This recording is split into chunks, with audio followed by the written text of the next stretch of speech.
అందరికీ praise the Lord. Greetings to all in the name of Lord and saviour Jesus Christ. దేవుడిచ్చినటువంటి శ్రేష్టమైన సమయాన్ని బట్టి దేవునికి ఎంతైనా రుణస్థలము. దేవునికి వందనాలు. మరొక దినాన్ని చూడడానికి దేవుడు సాయం చేశాడు. ప్రార్థన చేసుకుని మనం బైబిల్ అధ్యాయాన్ని ప్రారంభించుకున్నాం. మహాపరిశుద్ధుడు మా గొప్ప దేవ, అల్ఫా ఒమేగా అయిన తండ్రి, ఆది అంతమైన దేవ, మీకు వేలాది వందనాలు, స్తోత్రాలు చెల్లిస్తున్నాం. మరొక నూతన దినాన్ని మాకు ఇచ్చినందుకు వందనాలు. మీ వాక్యం ధ్యానించుండగా ప్రియ ప్రభువా, పరిశుద్ధాత్మ ద్వారా మాకు సహాయం చేయము. ఈ వాక్య భాగంలో ఉన్న మర్మాలను, సత్యాలను, మాకు ఆదరణకరమైన మాటలను, మాకు ఎంకరేజ్మెంట్ ఇచ్చే మాటలను మీరు అనుగ్రహిస్తారమ్మని ప్రార్థన చేస్తున్నాను దేవా. అపాత్రుడిన యోగ్యునాలు కోరిన నన్ను మీరు శుద్ధీకరించండి, పవిత్రపరచండి, బలపరచండి, కృపను అనుగ్రహించండి. ఇప్పుడు వచ్చిన మా పిల్లలందరితో మీరు మాట్లాడమని, మీరే మీ నామను గనపరచుకున్నాను. యేసు నామమున స్తుతించి ప్రార్థించి అడిగి వేడుకొంచున్నాం తండ్రి, ఆమేన్. మనం బైబిల్ గ్రంథాన్ని క్రమ పద్ధతిలో అధ్యయనం చేస్తున్నాం. మొదటి రాజుల గ్రంథంను మనం అధ్యయనం చేస్తున్నాం. మొదటి రాజుల గ్రంథాన్ని మనం 3 భాగాలుగా విభజించుకున్నాం. సో ఈ యొక్క గ్రంథ ముఖ్య వచనము, యెహోవా సెలవిచ్చినదేమనగా, నేను నీతో చేసిన నా నిబంధనను కట్టడలను నువ్వు ఆచరింపకపోవుట నేను కనుగొనుచున్నాను కనుక ఈ రాజ్యము నీకుండకుండా నిశ్చయముగా తీసివేసి నీ దాసునికి ఇచ్చేదను. ఇక్కడ మనం జ్ఞాపకం ఉంచుకోవాల్సినటువంటి ముఖ్య వచనం ఏంటంటే, ముఖ్యమైనటువంటి మాట ఏంటంటే, నా నిబంధనను నా కట్టడలను నీవు అనుసరింపకపోవుట నేను కనుగొనుచున్నాను, అందుకని ఈ రాజ్యం నీకుండా తీసివేస్తున్నాను అని సెలవిస్తా ఉన్నాడు. ఈ మాటను మనము సొలొమోను జీవితంలో మనం చూసాం. సొలొమోను తర్వాత రెహోబాము రాజు అయ్యారు. ఆయన దక్షిణ దేశానికి అనగా యూదా దేశానికి రాజు అయ్యాడు. ఆయన గురించి కూడా దేవుడు ఈ మాట సెలవిస్తారు. ఈరోజు మనం ఆ విషయాలను చూసుకుంటాం. రెహోబాము దేవుని యొక్క చిత్తమును చేయక యవనస్తులైనటువంటి వారి సలహా తీసుకొని, పోకిరి వారైనటువంటి యవనస్తుల సలహాలు తీసుకొని ఇజ్రాయేల్ ప్రజలను బాధపెట్టిన వాడుగా ఉంటున్నారు. అదేవిధంగా ఇజ్రాయేల్ ప్రజలకు ఒక సేవకుడైనటువంటి యెరోబామును దేవుడు రాజుగా చేస్తే, యెరోబాము కూడా దేవుడి నుంచి తప్పిపోయి ఆయన ఆజ్ఞను మీరి ఆయనకు విధేయుడు కాకుండా అవిధేయుడై పాపం చేసినట్లుగా మనం చూస్తాం. సో ఇక నుంచి ఈ యొక్క గ్రంథము చివరి అధ్యాయం వరకు కూడా ప్రతి రాజుతోటి దాదాపుగా దేవుడు చెప్తాడు, నీవు నా నిబంధనను నా కట్టడలను ఆచరింపకపోవుట నేను కనుగొనుచున్నాను అని అంటాడు. సో ఒక దావీదు మాత్రమే దేవుని యొక్క చిత్తానుసారంగా నడుచుకున్నవాడుగా ఉన్నాడు. ఆ తర్వాత వచ్చిన రాజులందరూ కూడా దేవుని చిత్తానుసారంగా దేవుని ఆజ్ఞలను కట్టడలను మీరినటువంటి వారుగా ఉన్నారు. కొన్ని విషయాల్లో పాటిస్తూ ఉన్నారు, మరికొన్ని విషయాల్లో తప్పిపోతూ ఉన్నారు. ఈ విషయాలను మనము చూసుకుంటాం. ఈ గ్రంథాన్ని మనం 3 భాగాలుగా విభజించుకున్నాం. మొదటి భాగము సొలొమోను యొక్క వైభవపేతమైన రాజ్యము. మొదటి 10 అధ్యాయాల్లో మనం చాలా క్షుణ్ణంగా నేర్చుకున్నాం. రెండవ భాగం సొలొమోను చేసినటువంటి పాపాలు మరియు వాటి పర్యవసానాలు కూడా మనం చూసుకున్నాం. ఇది 11వ అధ్యాయంలో మనకు కనిపిస్తూ ఉంది. ఆ తర్వాత 3వ భాగము విభాజిత రాజ్యము మరియు వారి సంబంధిత రాజుల పరిపాలన. So the kingdom are divided kingdom and the rule of their respective kings. So last క్లాస్లో మనం చూసుకున్నాం, రాజ్యం విడిపోయిందని చూసుకున్నాం. ఉత్తర రాజ్యము దక్షిణ రాజ్యం అయిపోయిందని చూసుకున్నాం. దక్షిణ రాజ్యం అనగా యూదా రాజ్యం అని మనం గుర్తుపెట్టుకోవాలి. యూదా రాజ్యమునకు దేవుడు దావీదుకి ఇచ్చిన వాగ్దానాన్ని బట్టి, ఆయనతో చేసిన నిబంధనను బట్టి నిత్యము ఒక రాజు నీ కుటుంబం సింహాసనం మీద ఉంటాడు అని చెప్పినప్పుడు, ఆ యూదా గోత్రానికి దావీదు వంశం నుండి ఒక వ్యక్తిని రాజుగా ఉంచుతూ వచ్చారు. రెండవ రాజ్యము ఉత్తర రాజ్యము, మిగతా 11 గోత్రాలు. సో ఈ యొక్క రాజ్యాలకు దేవుడు మరొక రాజుని నియమిస్తూ వచ్చారు. సో ఇవన్నీ మనము చూసుకున్నాం. సో ఉత్తర రాజ్యానికేమో యెరోబాము రాజుగా ఉన్నాడని, దక్షిణ రాజ్యానికేమో రెహోబాము సొలొమోను కుమారుడు రాజుగా ఉన్నాడని మనం చూసుకున్నాం. సో యెరోబాము ఎవరు? రెహోబాము దగ్గర పనిచేసే ఒక దాసుడు. అయినా కూడా దేవుడు అతన్ని హెచ్చించి ఇజ్రాయేలుకు రాజుగా చేశాడు. ఇతను సొలొమోను దగ్గర పనిచేసే ఒక దాసుడు. రెహోబాము దగ్గర కాదు, సొలొమోను దగ్గర పనిచేసే ఒక దాసుడు. సో ఈ దినాన మనము మరికొన్ని విషయాలను చూసుకుందాం. యెరోబాము యొక్క పరిపాలనలో జరిగినటువంటి కొన్ని విషయాలను చూసుకుంటాం. ఆ తర్వాత ఆ సమయంలో ఒక దైవజనుడు కూడా యెరోబాము దగ్గరకు వస్తాడు. ఈ విషయాలను మనం చూసుకుంటాం. సో ఎప్పుడైతే యెరోబాము ఇజ్రాయెల్‌ను పరిపాలిస్తూ ఉన్నాడో, యెరోబాము ఏం చేస్తూ ఉన్నాడు? ఉన్నతమైన స్థలముల్లో బలులు అర్పిస్తూ ఉన్నాడు. మనం పోయిన క్లాస్‌లో చూసుకున్నాం. ఇజ్రాయేలు ప్రజలు దేవుని ఆరాధించడానికి యెరూషలేముకు వెళ్ళినప్పుడు, అక్కడ మరలా రెహోబాము వారిని తన వైపు తిప్పుకొని మరలా నన్ను ఓడించి మరలా ఇజ్రాయేలు దేశం అంతటిని తన స్వాధీనం చేసుకుంటాడేమో అనేటువంటి ఒక ఆలోచనతో ఈయన 2 బంగారు దూడలను చేయించి, ఈ దేవుళ్ళే మిమ్మల్ని ఐగుప్తు నుంచి విడిపించింది, వీరే దేవుళ్ళు అని చెప్పేసేసి దానులో ఒకటి, బెయేర్షెబాలో ఒకటి కట్టించి అక్కడ బలులు అర్పించడం ప్రారంభించారు. విగ్రహారాధన చేయడం ప్రారంభించారు. అలాగ చేస్తూ ఉన్నప్పుడు దేవుడు ఒక ప్రవక్తను యూదా దేశం నుండి పంపించాడు. A man of God came to Bethel from the land of JUDA. దక్షిణ రాజ్యం నుంచి ఒక దైవజనుడిని దేవుడు పంపించాడు. ఆ దైవజనుడు వచ్చాడు. ఆ దైవజనుడు వచ్చినప్పుడు రాజు అయినటువంటి యెరోబాము బలిపీఠం దగ్గర బలులు అర్పిస్తూ ఉన్నాడు. బలిపీఠం దగ్గర ఆ విగ్రహాలకు బలులు అర్పిస్తూ ఉన్నాడు. అలాగూ అర్పిస్తూ ఉన్నప్పుడు ఆ దైవజనుడు వచ్చాడు. ఆ దైవజనుడు వచ్చి ఆయన హెచ్చరించాడు. చూడండి, 13వ అధ్యాయము, మొదటి రాజుల గ్రంథము 13వ అధ్యాయము 1 నుంచి 3 వచనాలు చదువుకుంటాం. 1 నుంచి 3 వచనాలు. అంతటా దైవజనుడైన ఒకడు యెహోవా చేత సెలవు నుండి యూదా దేశము నుండి బేతేలునకు వచ్చెను. ధూపము వేయుటకై యెరొబాము ఆ బలిపీఠమునొద్ద నిలిచి ఉండగా ఆ దైవజనుడు యెహోవా ఆజ్ఞ చేత బలిపీఠమునకు ఈ మాట ప్రకటన చేసెను. బలిపీఠమా, బలిపీఠమా, యెహోవా సెలవిచ్చినదేమనగా, దావీదు సంతతిలో యోషియా అనునొక శిశువు పుట్టును. నీ మీద ధూపము వేసిన ఉన్నత స్థలము యొక్క యాజకులను అతడు నీ మీద అర్పించును. అతడు మనుష్య శల్యములను నీ మీద దహనము చేయును.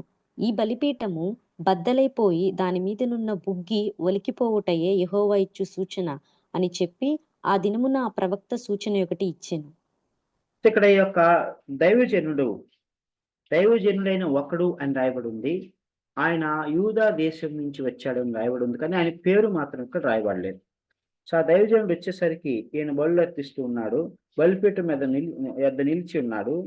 అప్పుడు ఆ దైవజనుడికి యెహోవా యొద్ద నుంచి ఒక ఆజ్ఞ వచ్చింది. ఆ ఆజ్ఞ ఏంటంటే, బలిపీఠమా, బలిపీఠమా, యెహోవా సెలవిచ్చినదేమనగా, దావీదు సంతతిలో యెషయా అను ఒక శిశువు పుట్టును. నీ మీద ధూపం వేసిన ఉన్నత స్థలముల యొక్క యాజకులను అతడు నీ మీద అర్పించును. అతడు మనుష్య శల్యములను నీ మీద దహనము చేయును. మొట్టమొదట ఏం చెప్పాడంటే, దావీదు వంశం నుండి ఒక వ్యక్తి వస్తాడు. అతను రాజు అవుతాడు. అతని పేరు యోషియా. ఆ యోషియా అనేటువంటి రాజు ఏం చేస్తాడంటే, ఇక్కడ ఎవరైతే ఈ విగ్రహాలకు బలులు అర్పించారో, హేయమైన క్రియలు చేశారో, దేవుని మరచి విగ్రహాలను పూజిస్తూ ఉన్నారో, వారిని ఇక్కడ బలిగా అర్పిస్తాడు అని చెప్పాడు. ఆ తర్వాత మనుషుల శల్యములను నీ మీద దహనము చేయను అని చెప్పాడు. బలిపీఠం మీద దహనం చేస్తాడని చెప్పాడు. మొట్టమొదటి మాట. యోషియా రాజు వస్తాడు. ఆయన ఈ విగ్రహారాధన చేసినటువంటి, పూజ చేసినటువంటి ఈ యొక్క యాజకులందరినీ కూడా, వ్యక్తులందరినీ కూడా వారిని ఇక్కడే బలి అర్పిస్తాడు. వారి శల్యములను ఈ యొక్క బలిపీఠం మీద దహనం చేస్తాడని చెప్పాడు. రెండవది, ఈ బలిపీఠము బద్దలైపోయి దాని మీదనున్న బుగ్గి ఒలిగిపోవుటయే యెహోవా ఇచ్చు సూచన అని చెప్పాడు. సో దానికంటే ముందు ఒక సూచన క్రియ జరుగుతుంది. అది ఇప్పుడే జరుగుతుంది. అదేంటంటే బలిపీఠం బద్దలైపోతుంది. తర్వాత దాని మీద ఉన్న బుగ్గి ఒలికిపోవును అని అంటున్నాడు. సో ఈ 2 మాటలు చెప్పాడు. ఒక్కసారిగా ఈ మాట వినగానే రాజు అయినటువంటి యెరోబాముకు కోపం వచ్చింది. కోపం వచ్చి ఇలా చేయి చాచి, అరెస్ట్ హిమ్, హోల్డ్ హిమ్ అతను పట్టుకొనండి అని తన సేవకులకు ఆజ్ఞాపించాడు. బలిపీఠం యొద్ద నుండే చేయి చాపాడు. ఎప్పుడైతే చేయి చాపాడో వెంటనే ఏం జరిగింది? 4వ వచనం. బేతేలునందున్న బలిపీఠమును గూర్చి ఆ దైవజనుడు ప్రకటించిన మాట రాజైన యరొబాము విని బలిపీఠము మీద నుండి తన చెయ్యి చాపి వానిని పట్టుకొనుమని చెప్పగా అతడు చాపిన చెయ్యి ఎండిపోయెను. దానిని వెనుకకు తీసుకొనుటకు అతనికి శక్తి లేకపోయెను. సో చేయి చాచిన వెంటనే చేయి ఎండిపోయింది. ఎండిపోవటం అంటే దాన్ని ఒక వ్యాధి అంటారు. ఏం వ్యాధి అది? పక్షవాయువు లేకుంటే ఏమంటారు, చచ్చుబడిపోవటము అని అంటారు. సో అలాగూ చేయి ఎండిపోయిన వెంటనే రాజుకు భయం వచ్చేసేసి కంగారు పడిపోయి అన్నాడు, దేవునికి ప్రార్థన చేయి, నా చేయి మరలా సాధారణంగా రావడానికి సహాయం చేయి అని ఆ దైవజనుడు వేడుకుంటాడు. వేడుకున్న వెంటనే ఆ దైవజనుడు ప్రార్థన చేస్తాడు. ప్రార్థన చేసిన వెంటనే ఆయన చెయ్యి మరలా నార్మల్గా వచ్చేస్తుంది, స్వస్థపరచబడతాడు. అప్పుడు వెంటనే రాజు ఆ దైవజనుడితో ఒక మాట అంటాడు. 7వ వచనం. అప్పుడు రాజు, నీవు నా ఇంటికి వచ్చి అలసట తీర్చుకొనుము, నీకు బహుమతి ఇచ్చేదనని ఆ దైవజనితో చెప్పగా, సో నువ్వు నా ఇంటికి వచ్చాయి, అలసట తీర్చుకో, నీకు బహుమతి ఇస్తాను అని చెప్పాడు. ప్రియమైనటువంటి దేవుని బిడ్డలారా, here one thing we should learn. What ever may be the circumstances, పరిస్థితులు ఎలాగైనా ఉన్నాయి, పరిస్థితులు తప్పు అయినా ఉప్పు అయినా అవన్నీ కూడా ఇమ్మెటీరియల్, అవన్నీ కూడా సెకండరీ. అయితే నువ్వెంత గొప్పవాడివైనా కూడా దేవుడు ఏర్పరచుకున్నటువంటి దైవజనుని మీనికి, దేవుడు ఏర్పరచుకున్నటువంటి పెద్దల మీనికి, దేవుడు ఏర్పరచుకుని అభిషేకించినటువంటి వారి మీనికి నువ్వు చేయి ఎత్తకూడదు అనేటువంటిది మనం ఇప్పుడు నేర్చుకోవాలి. We should never ever raise our hands against the Lord's anointed, the God's servants, or the prophets, or the priests, or the teachers, whoever they may be. దేవుని బిడ్డల మీదకి మనం చేయి ఎత్తకూడదు. దేవుని బిడ్డల మీద మనం కోపమించుకొని వారిని మన ఇష్టం వచ్చినట్లు మాట్లాడకూడదు. దేవుని బిడ్డలను మనం శిక్షించకూడదు. దేవుడు ఏర్పరచుకున్నటువంటి బిడ్డలను దేవుడే తీర్పు తీస్తాడు. ఒకవేళ వారు పొరపాటు చేస్తే దేవుడే తీర్పు తీరుస్తాడు. సౌలు పొరపాటు చేశాడు, దావీదు ఆయన మీద పగ తీర్చుకున్నాడా? తీర్చుకోలేదు, దేవునికి అప్పగించాడు. దేవుడే తగిన సమయం మందు ఎన్నో అవకాశాలు ఇచ్చాడు సౌలుకి. సౌలు దేవుని తెలుసుకోలేదు. ఈవెన్ ఆయన మంత్రగాళ్ళ దగ్గరికి వెళ్ళాడు, సోది చెప్పేటువంటి వారి దగ్గరికి వెళ్ళాడు. తర్వాత దేవుడు ఒకానొక దినమున చర్య తీసుకున్నాడు. సొలొమోను పాపం చేశాడు. దేవుడు 2 సార్లు హెచ్చరించాడు. ఆ తర్వాత దేవుడు చర్య తీసుకున్నాడు. అభిషేకించబడిన రాజే, దేవుని దర్శనం పొందినవాడే. సో ఈ విధముగా మనము తీర్పు తీర్చకూడదు. మీరు తీర్పు తీర్చుకొని అప్పుడు మీ గురించి తీర్పు తీర్చబడదు అని రాయబడింది. దేవుడు ఏమంటున్నాడు? వెంజెన్స్ ఈజ్ మైన్, పగ తీర్చుకొనుట నా పని అంటున్నాడు. My dear brothers and sisters, ఈ అంశంలోనే కొంచెము ముందుకెళ్ళిన తర్వాత దేవుడు ఎలాగో చర్య తీసుకుంటాడో మనం చూస్తాం. అవిధేయులైతే దేవుడే చర్య తీసుకుంటాడు. అయితే మనము మాత్రము దేవుని దాసుల వెనుక, దేవుడు అభిషేకించిన వారి వెనుక ఎప్పుడు కూడా మనం చేయి ఎత్తకూడదు, వారికి విరోధంగా మాట్లాడకూడదు. మనము వారి కొరకు ప్రార్థన చేయాలి. ఇతను అలాగ చేసిన వెంటనే చేయి ఎండిపోయింది. మరలా దైవజనుడు ప్రార్థన చేయగానే చేయి నార్మల్గా వచ్చింది. చూడండి, దైవజనుడు అంత కఠినుడా? దైవజనుడు అంత మరి రాజు వలె రౌద్రుడా? కోపగించుకొని నీకు ఎట్లా జరగాలి, నీ చేయి ఇట్లా, నువ్వు ఎండిపోవాలి, నీ శరీరం అంతా ఎండిపోవాలి, నువ్వు చనిపోవాలని శపించాడా? లేదు. దైవజనుడు ప్రేమ కలిగిన వాడు, దైవజనుడు దేవుని స్వభావం కలిగిన వాడు. అయ్యో, ఈ రాజు తొందరపడి అలాగ అన్నాడు, అది పొరపాటు, రియలైజ్ అవుతున్నాడు. So let me forgive him and let me heal him అని ఆయన ప్రార్థన చేసి స్వస్థపరిచాను. So at the same time దైవజనుల్లో కూడా కొందరు మరి దేవుని యొక్క ఆజ్ఞని మీరి, దేవుని భయం లేక, భక్తి లేక, దేవుని ఆత్మను కోల్పోయినటువంటి వారు కూడా ఉంటారు. వారి విషయంలో మనం జాగ్రత్తగా ఉండాలి.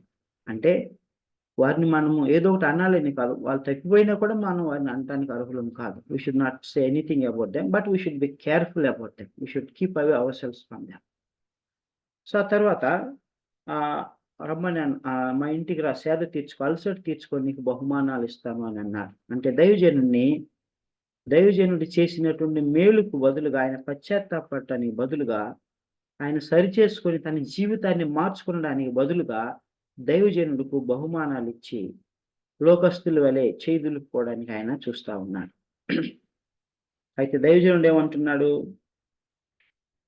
13వ అధ్యాయము 8వ వచనం, 8, 9 వచనాలు.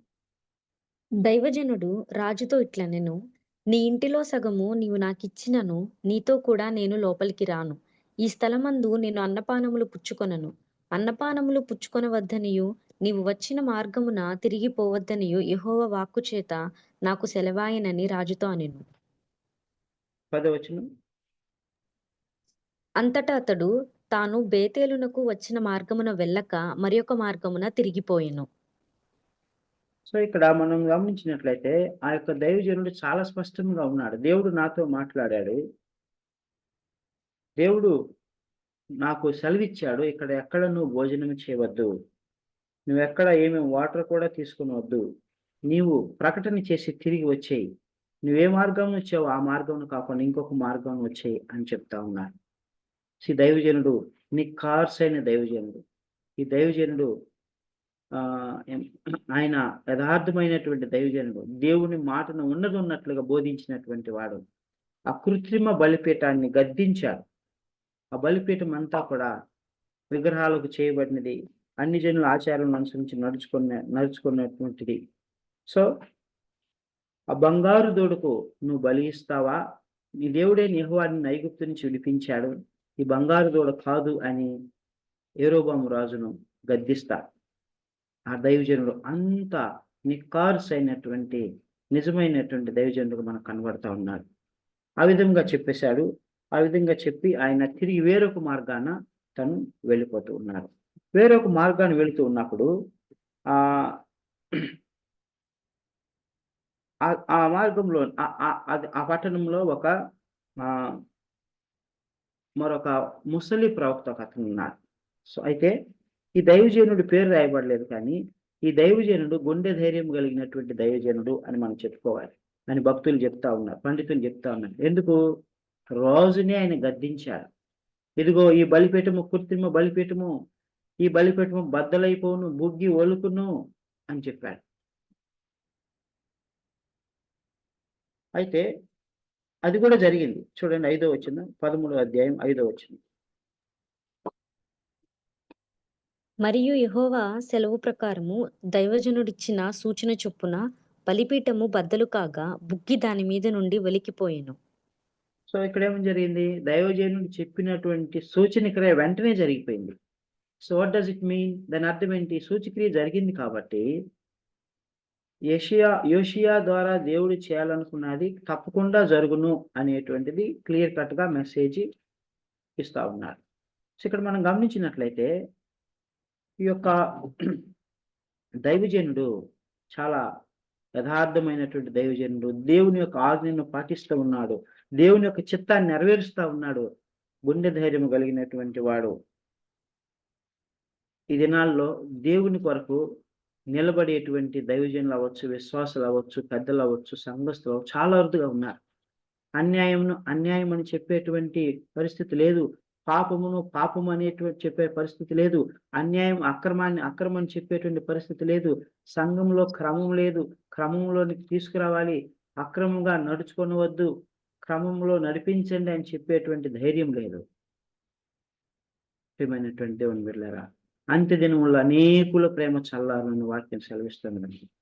Love of the many people will grow cold అని రాయబడి ఉన్నది. అయితే మనము దేవుని ఎరిగినటువంటి దేవుని వాక్యం ఎరిగినటువంటి మనము ఎల్లప్పుడూ దేవుని కొరకు మండుచూ ఉండవలను, ఈ దైవజనుని వలె మండుచూ ఉండవలను, భారము కలిగి ఉండవలను. యూదా దేశం నుంచి బేతేలుకు వచ్చాడు. ప్రియమైనటువంటి దేవుని బిడ్డలారా, అలాంటి భారమును మనం కూడా కలిగి ఉండాలి.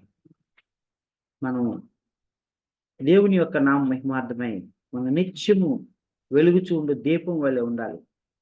ఆ దైవజనం నుంచి మనం కొన్ని మంచి విషయాలు నేర్చుకోవచ్చు. అయితే ఆ తరువాత అంత గొప్ప నిఖార్సైనటువంటి యథార్థవంతమైన దైవజనుని కూడా దుష్టుడు మోసం చేస్తాడు. ఎలాగ మోసం చేస్తాడో మనం ఇప్పుడు చూసుకుంటాం. అదే పట్టణంలో, బేతేలు పట్టణంలో ఒక వృద్ధ ప్రవక్త ఉంటాడు. ఆ వృద్ధ ప్రవక్తకు తన కుమారుడు చెప్తాడు, ఇదిగో డాడీ, ఒక దైవజనుడు యూదా దేశం నుంచి వచ్చాడు. యూదా దేశం నుంచి వచ్చి యెరొబెయామును గద్దించాడు. ఆ బలిపీఠం బద్దలైపోనని చెప్పాడు.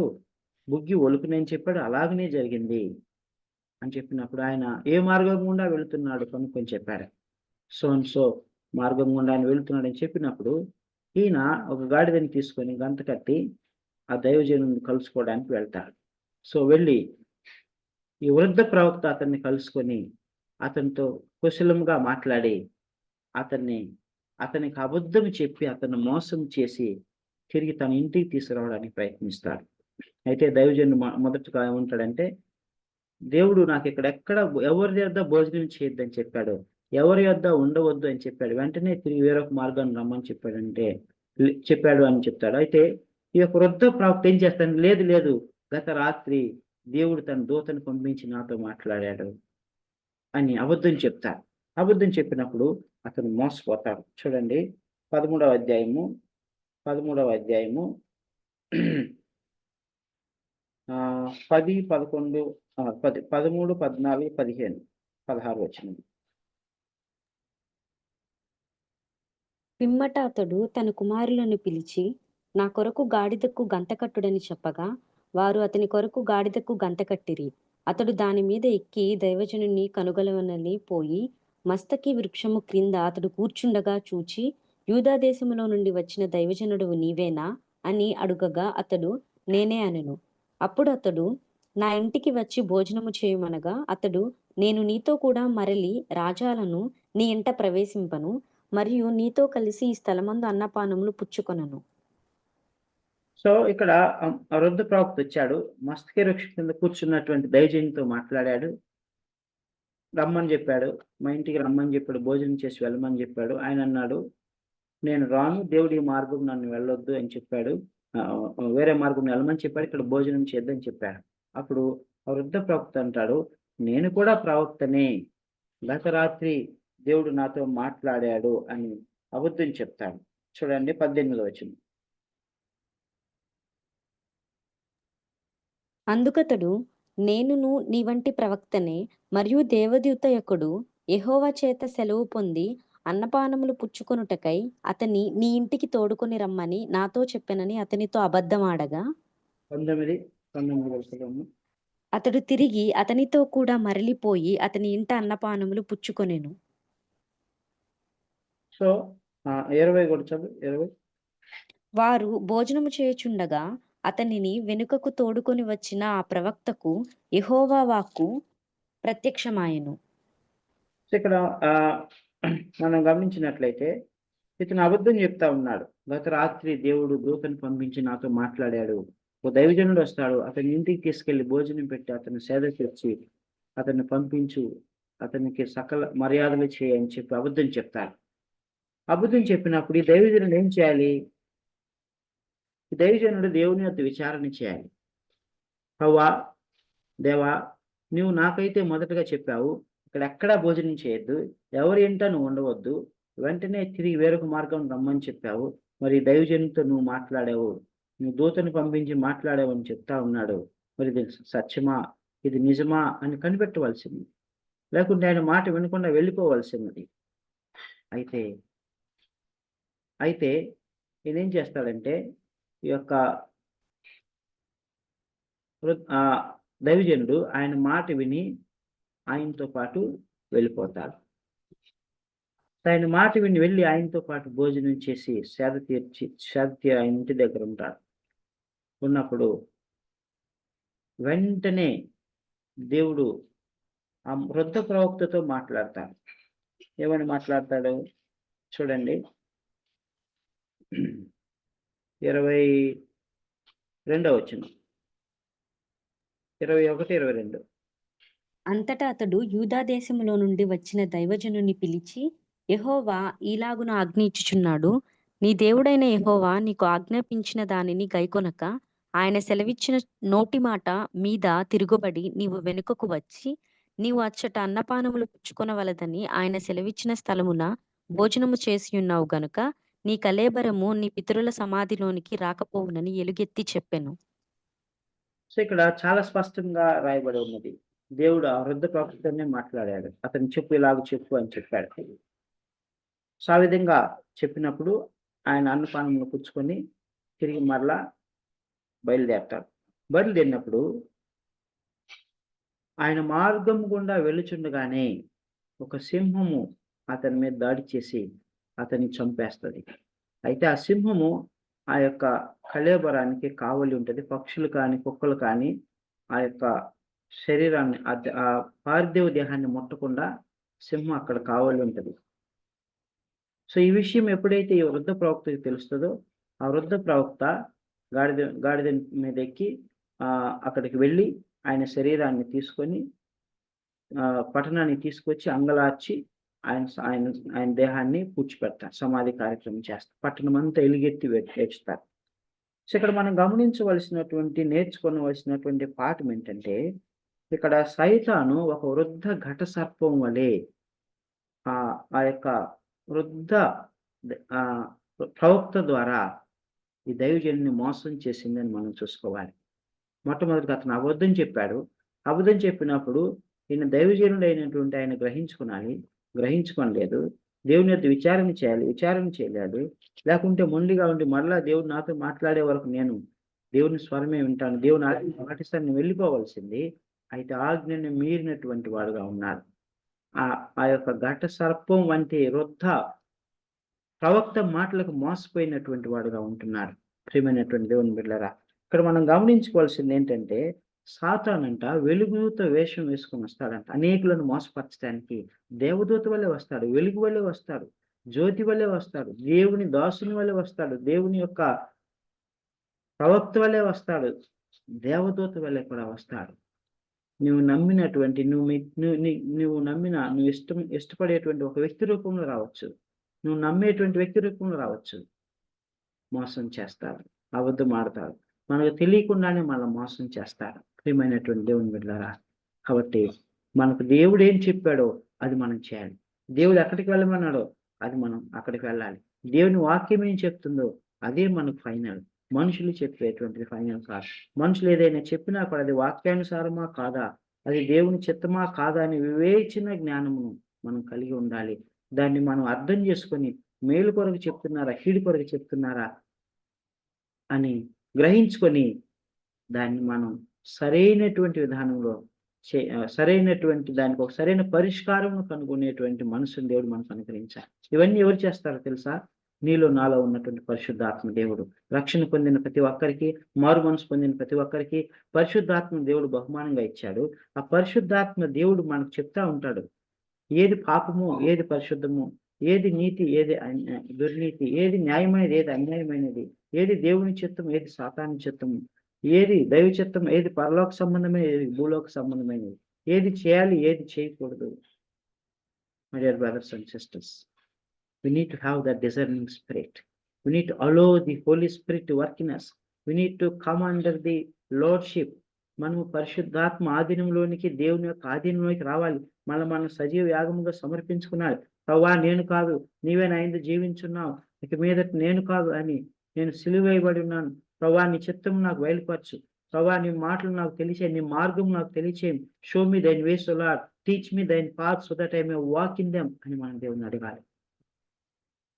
పరిశుద్ధాత్మ బహుమానాన్ని మనం ఎక్సర్సైజ్ చేసుకోవాలి. ఎప్పుడు ఎక్సర్సైజ్ చేసుకోవాలి, ఎప్పుడు మనం అలాంటి పరిస్థితులను జయించగలం అని అంటే, పరిశుద్ధ ఆత్మ ఆధీనంలోనికి మనం వచ్చినప్పుడు, క్రీస్తు శిరసత్వంలోనికి మనం వచ్చినప్పుడు మాత్రమే మనం వాటిని జయించగలం. మన సుబుద్ధిని ఆధారం చేసుకున్నాక దేవుని యొక్క చిత్తానికి మనం సమర్పించుకున్నప్పుడు ఆయన నీ త్రోవలను సరళం చేయండి. మనం చాలాసార్లు చదువుకున్నాం, మరొకసారి చదువుకున్నాం. సామెతల గ్రంథం 3వ అధ్యాయము, సామెతల గ్రంథము 3వ అధ్యాయము, సామెతల గ్రంథము 3వ అధ్యాయము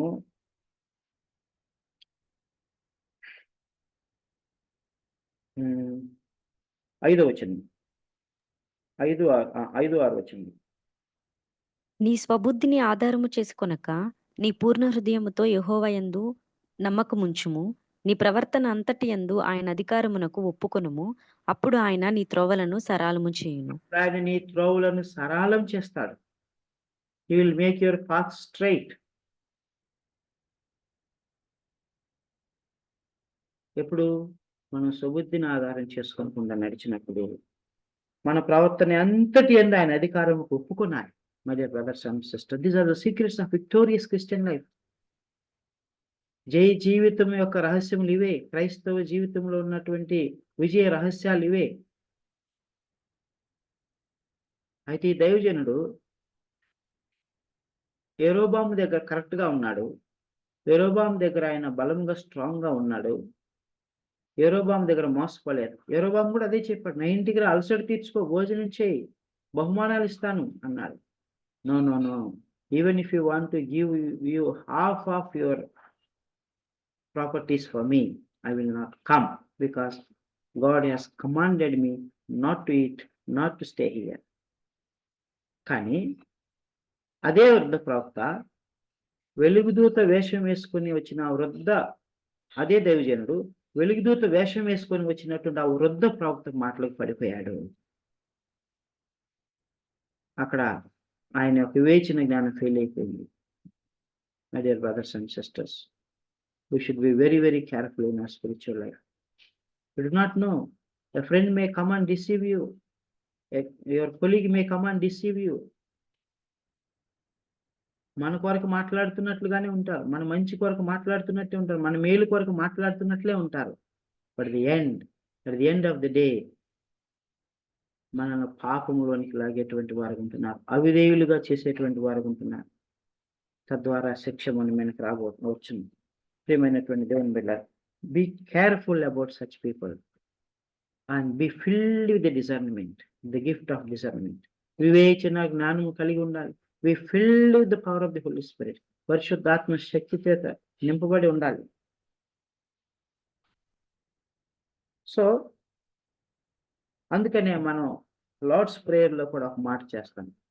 లార్డ్స్ ప్రేయర్, పరలోక ప్రార్థనలో ఒక మాట ఉంటుంది, ప్రభువా మమ్మల్ని శోధనలోకి తేక కీడు నుంచి తప్పించమని చేస్తాం. సో ఆ విధంగా మనం ప్రభువా మమ్మల్ని శోధనలోనికి తేవద్దు, కీడు నుంచి తప్పించమని మనం ప్రార్థించాలి. అప్పుడు ప్రభు మనకు సహాయం చేస్తాడు. సో ఆ తర్వాత మనం చూసినట్లయితే ఈ యొక్క అధ్యాయంలో యెరోబాము గురించి రాయబడి ఉంటుంది. యెరోబాము ఎంత భయంకరంగా జీవించాడో అక్కడ రాయబడి ఉంటుంది. చూడండి 13వ అధ్యాయము 33వ వచనం, 33, 34 వచనం. ఈ సంగతి అయిన తరువాత యెరోబాము తన దుర్మార్గమును విడిచిపెట్టక సామాన్య జనులలో కొందరిని ఉన్నత స్థలములకు యాజకులుగా నియమించును. తనకిష్టులైన వారిని యాజకులుగా ప్రతిష్ఠించి వారిని ఉన్నత స్థలములకు యాజకులుగా నియమించెను. యెరోబాము సంతతి వారిని నిర్మూలము చేసి భూమి మీద ఉండకుండా నశింపజేయునట్లుగా ఇది వారికి పాప కారణమాయెను. సో ఇది చాలా సెల్ఫ్ ఎక్స్ప్లెనేటరీ. ఆయన దుర్మార్గం విడిచిపెట్టలేదు. యెరోబాము పాపం చేస్తూ వెళ్ళిపోయాడు. తనకిష్టమైనటువంటి వారిని యాజకులుగా ప్రతిష్ఠించాడు. ఉన్నతమైనటువంటి స్థలంలో వారిని నియమించాడు. అయితే దేవుడు అంటున్నాడు, యెరోబాము సంతతి వారిని నిర్మూలన చేసి భూమి మీద ఉండకుండా నశింప చేయనట్లుగా ఇది వారికి పాప కారణమైను. సో ఈ గ్రంథం యొక్క ముఖ్య వచనం కూడా అదే కదా. నువ్వు నా ఆజ్ఞలను నా కట్టడలను అనుసరించి నడుచుకోనకపోతే నేను చూస్తున్నాను అన్నాడు కదా. సో ఈ యెరోబాము కూడా అలానే చేస్తా ఉన్నాడు. సో కాబట్టి we should be very very careful in our spiritual life. యెరోబాము వల్లే మనం ఉండవద్దు. మనం కూడా ఒక స్మాల్ బ్యాక్గ్రౌండ్, హంబుల్ బ్యాక్గ్రౌండ్ నుంచి దేవుడు మనల్ని ఎన్నుకున్నాడు, మనల్ని ఆశీర్వదించాడు. ఉన్నతమైన స్థానంలో అంచెలంచెలుగా మనం ఎదుగుతూ ఉన్నాం. మన దేవుడు బలపరుస్తూ ఉన్నాడు, దీవిస్తూ ఒక స్థాయికి తెచ్చినప్పుడు మనం దావీదు వలె దేవునికి నమ్మకమైన వారుగా, దేవుని హృదయానుసారులుగా, దేవునికి ఇష్టమైన వారుగా, ఆయన ఆజ్ఞలను కట్టడలను అనుసరించి నడుచుకునేవారుగా ఉంటూ, పొరపాటు ఏమైనా చేసిన దావీదు వలె గ్రహించుకొని పశ్చాత్తాపడి సరిచేసుకొని దేవునితో నడిచేవారిగా ఉండాలి. కానీ యెరొబాము వలె ఆశీర్వదించబడిన తర్వాత నిజ దేవుడిని మరచి విగ్రహాలను పూజించి బంగారు దూడలను చేయించి దేవుని దేవునికి కోపం పుట్టించే వారంగా ఉండకూడదు. That's what we learn from this. ఆ యొక్క దైవజనుడి గురించి కూడా మనం చూసుకున్నట్లయితే, దైవజనుడు శోధనను మొదటిసారి జయించాడు, రెండోసారి లొంగిపోయాడు. సో దేవుడు పాపాన్ని క్షమిస్తాడు గాని పాపము పాపము చేసిన మనిషిని క్షమిస్తాడు. అయితే పాపం యొక్క పర్యవసానాన్ని మాత్రం చాలా సార్లు దేవుడు అనుమతిస్తాడు. సో ఇక్కడ మనం చూసినట్లయితే దాని ఫలితాన్ని మాత్రం ఆయన చూడవలసి వచ్చింది. అది దైవజనుడు శారీరక భౌతిక మరణం పొందవలసి వచ్చింది. అయితే ఆయన శరీరమును ఆకాశ పక్షులు కుక్కలు తినకుండా ఆ సింహాన్ని కావులుగా ఉంచాడు. తర్వాత ఘనముగా ఆయన యొక్క సమాధి కార్యక్రమం జరిగినది.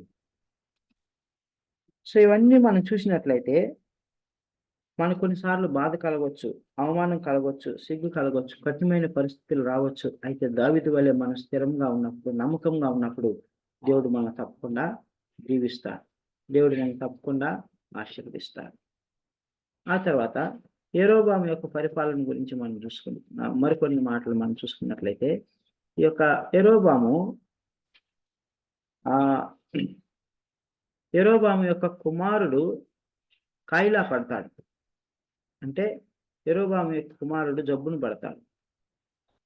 జబ్బును పడినప్పుడు యెరొబాము ఏం చేస్తాడంటే, ఈ కుమారుడు ఏమగును అని భయపడిపోయి ప్రవక్త అయినటువంటి అహియా దగ్గర విచారణ చేస్తే ఈ కుమారుడికి ఏమవుతుందో తెలుస్తుంది, లేకుంటే అహియాను మరి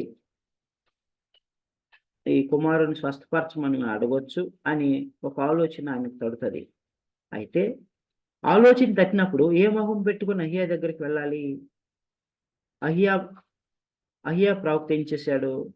యెరొబామును అభిషేకించాడు. యెరొబాముకు ఆ కొత్త వస్త్రాన్ని చింపి 11 ఆయనకి ఇచ్చేశాడు. చెప్పాడు, నువ్వు రాజు అవుతావు, దేవుడు నిన్ను అభిషేకిస్తున్నాడు, రాజుగా చేస్తున్నాడు, అయితే నువ్వు దావీదు వలె నమ్మకంగా ఉండు అని స్పష్టంగా చెప్తాడు. మరి నమ్మకంగా లేడు, అహియా దగ్గరికి ఎలాగ వెళ్ళాలి? మొహం చెల్లలేదు. అందుకని ఏం చేస్తాడంటే తన భార్యను మారు వేషం వేసుకొని అహియా దగ్గరికి వెళ్ళి, కుమారుడు కాయిలా పడ్డాడు, ఆ కుమారునికి ఏమగునో కనుగొనమని ఒక కపటోపాయం పొందుతాడు. My dear brothers and sisters, ఈయన ఇజ్రాయేలు దేశపు రాజు, దేవుని చేత అభిషేకించబడినటువంటి రాజు తన సుబుద్ధిని ఆధారం చేసుకుని నడుస్తా ఉన్నాడు. తన భార్యను కూడా మిస్గైడ్ చేస్తా ఉన్నాడు. మారువేషం వేసుకో, అహియా దగ్గరికి వెళ్ళు, నా కుమారుడు కాయిలా పడ్డాడు, తనకేమవును, తను స్వస్థపరచు అని ఆయన అడుగు, ఆయన కొన్ని బహుమానాలు తీసుకెళ్ళు అని అన్నాడు. బహుమానాలు తీసుకెళ్తే సత్యం అసత్యం అవదు, అసత్యం సత్యం అవదు, అన్యాయం న్యాయం అవదు. వేషం వేసుకొని వెళ్తే అసత్యము సత్యం అవదు, అన్యాయము న్యాయం అవదు, దుర్నీతి నీతి అవదు. అయితే ఆ స్త్రీ ఎప్పుడైతే మారు వేషం వేసుకొని అహియా గృహానికి వెళ్ళుచు ఉన్నదో, ఆ గృహంలోనికి వెళ్లే ముందే దేవుడు అహియా ప్రవక్తతో మాట్లాడి, ఇదిగో అహియా, యెరొబాము భార్య మారు వేషం వేసుకొని వస్తా ఉంది, ఆవిడతో ఇలాగూ సెలవిమ్ము, యెరొబాము గురించి, యెరొబాము కుటుంబం గురించి ఇలాగూ ప్రవచన వాక్యం వారికి చెప్పు అని చెప్తారు. సో ఆ స్త్రీ వెళ్తుంది. వెళ్ళిన తర్వాత మనం గమనించినట్లయితే ఆవిడ ఆ గడపలోకి వెళ్లే ముందే, పాలు పెట్టే ముందే అహియా అంటాడు, యెరొబాము భార్య, నువ్వు వచ్చిన పని ఏమి, రమ్ము అని అంటాడు. చూడండి 14వ అధ్యాయము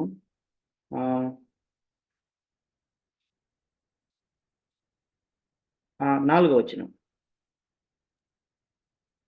యెరొబాము భార్య ఆ ప్రకారము లేచి షిలోహునకు పోయి అహియా ఇంటికి వచ్చెను. అహియా వృద్ధాప్యము చేత కండ్లు కానరాని వాడై ఉండెను. అహియా వృద్ధాప్యంలో ఉన్నాడు, కళ్ళు కానరావు, కానీ ఆత్మీయ నేత్రాలు తెరవబడి ఉన్నాయి. ఆత్మీయ నేత్రాలు తెరవబడి ఉన్నాయి. దేవునితో ఆయన సంబంధాన్ని కలిగి ఉన్నాడు, దేవుని స్వరం వినేటువంటి వాడు ఉన్నాడు. అప్పుడు దేవుడు ఏం చెప్పాడు? 5వ వచనం, 5, 6 వచనం. అంతట యెహోవా అహీయాతో సెలవిచ్చినదేమనగా, యరొబాము కుమారుడు కాయిలాగా ఉన్నాడు గనుక అతని గూర్చి నీ చేత విచారించుటకై యరొబాము భార్య వచ్చుచున్నది.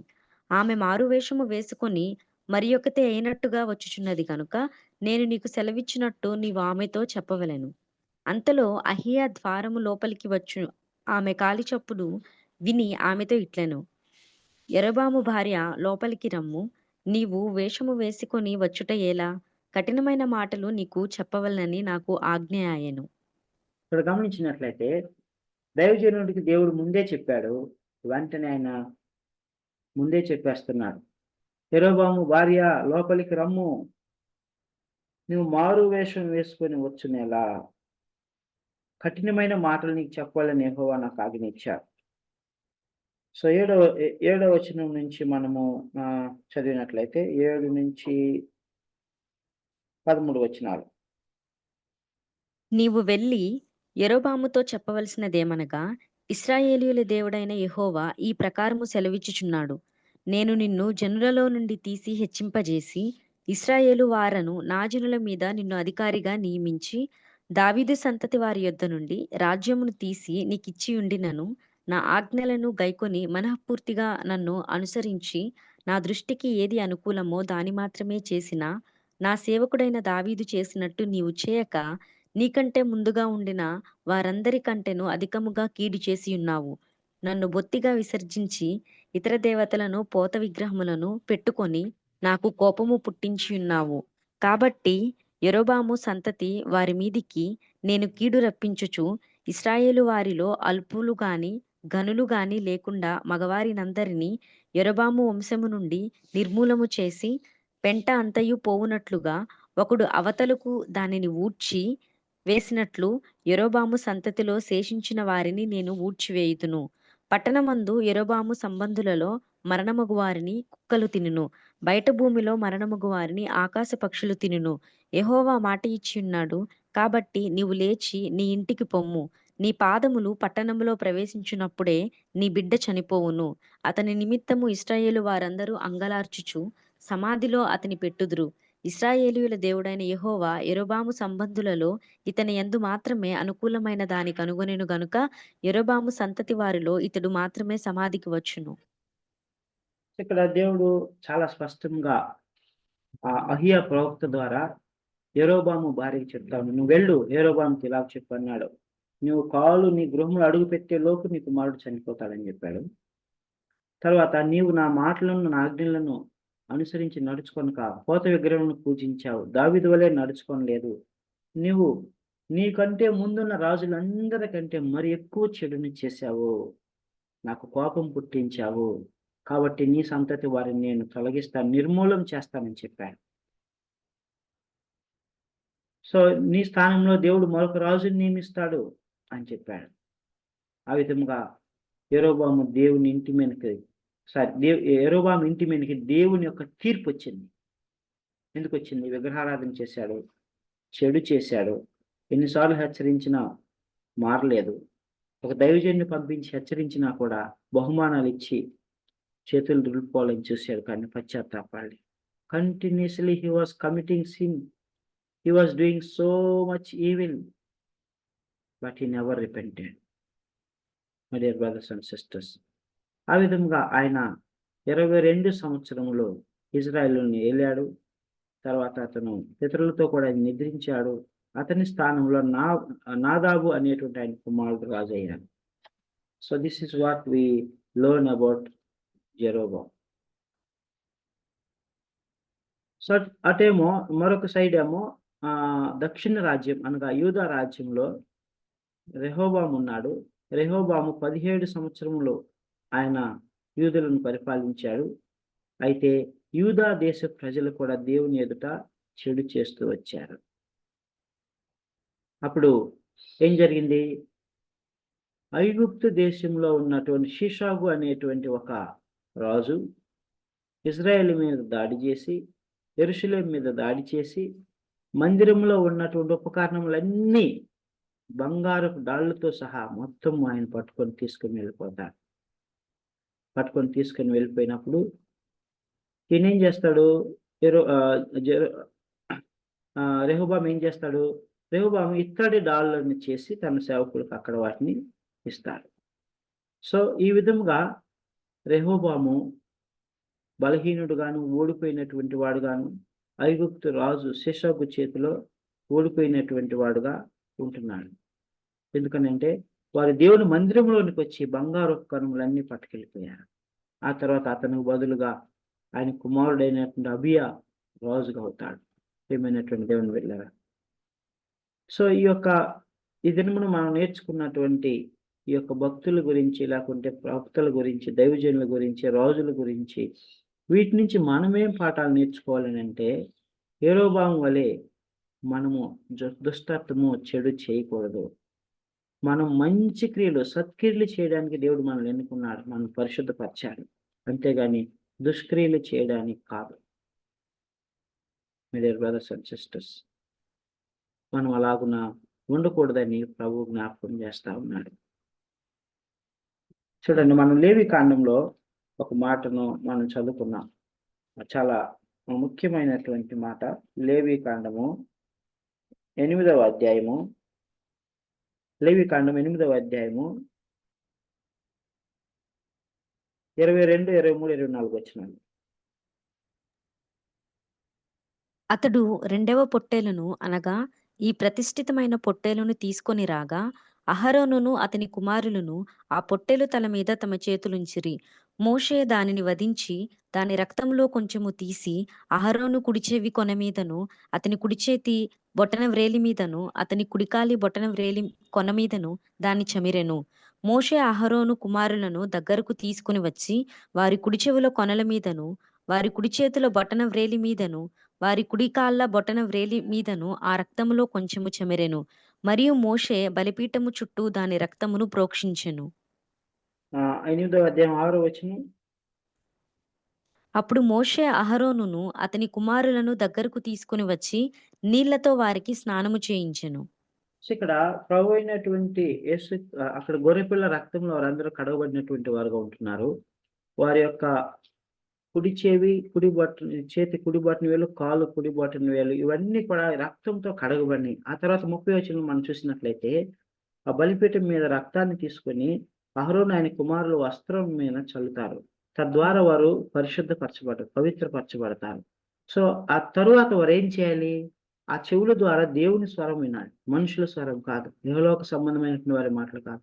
ఆ చేతుల ద్వారా, కాళ్ళ ద్వారా, దేహం ద్వారా వారు దేవుని యొక్క పరిశుద్ధమైనటువంటి పరిచయం చేయాలి, దేవుని పనే చేయాలి, లోకానుసారమైనటువంటి పని కాదు, లేకుంటే పాపం పనులు కాదు, పవిత్రమైన పనులు, దేవునికి ఇష్టమైన పనులు చేయాలి. ఆ విధంగా దేవుడు కూడా, ప్రభు అయినటువంటి యేసుక్రీస్తు కూడా ఆయన రక్తాన్ని చిందించి నిన్ను నన్ను ప్రోక్షించి మన మీద చమ్మిరి మన హృదయంలోని మన తలంపులన్నింటినీ కడిగి శుద్ధీకరించి మన నూతన సృష్టిగా చేసి పరిశుద్ధులుగా చేసింది. ఎందుకంటే మనము బ్రతుకు దినములన్నిటా కూడా పరిశుద్ధంగా జీవించాలని, దేవుని స్వరం వినాలని, ఈ చేతుల ద్వారా దేవుని పని చేయాలని, ఈ కాళ్ళ ద్వారా దేవుని యొక్క మందిరమునకు, దేవుని యొక్క సహవాసమునకు వెళ్ళాలని దేవుడు నిన్ను నన్ను ఎన్నుకున్నాడు.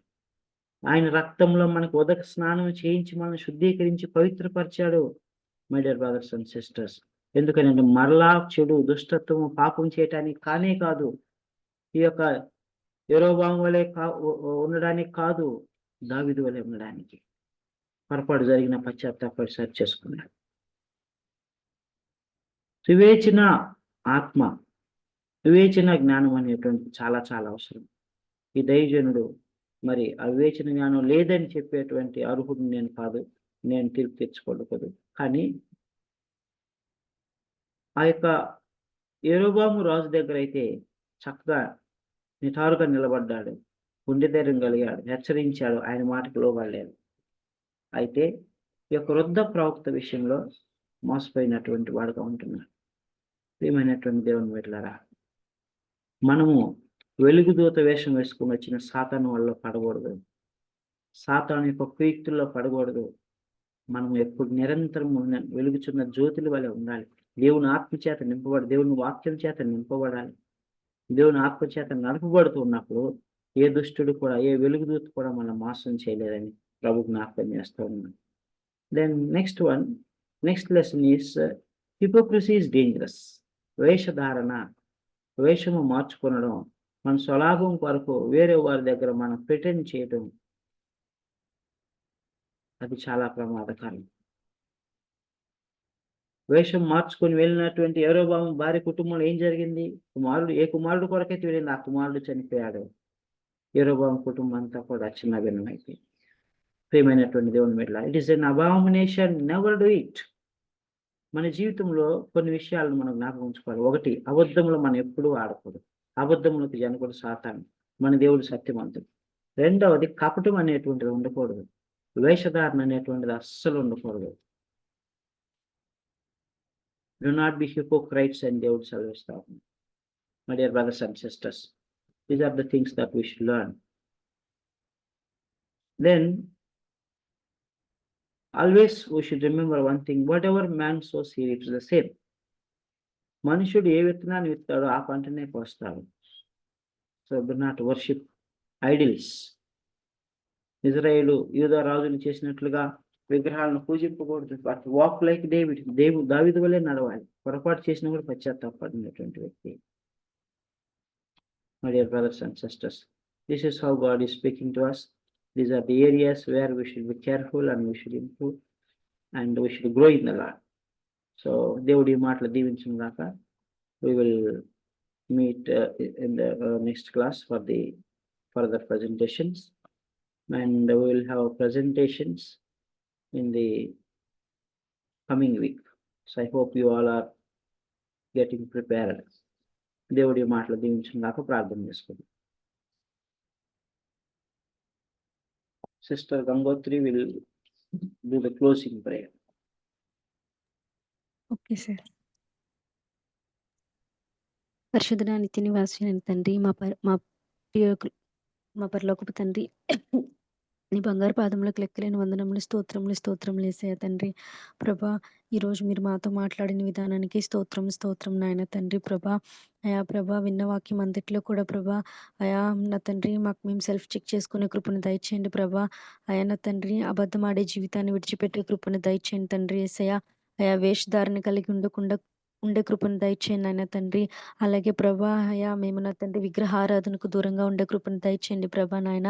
అలాగే నాయన తండ్రి, ఏమి విత్తుతామో నాయన తండ్రి అదే పంటను కోస్తారు అని సెలవిస్తున్నారుగా ప్రభా. అయా మరి నా తండ్రి ప్రభా, మేము వివేచన కలిగి ఉండే కృపను దయచేయండి ప్రభా యేసయ్య నాయన.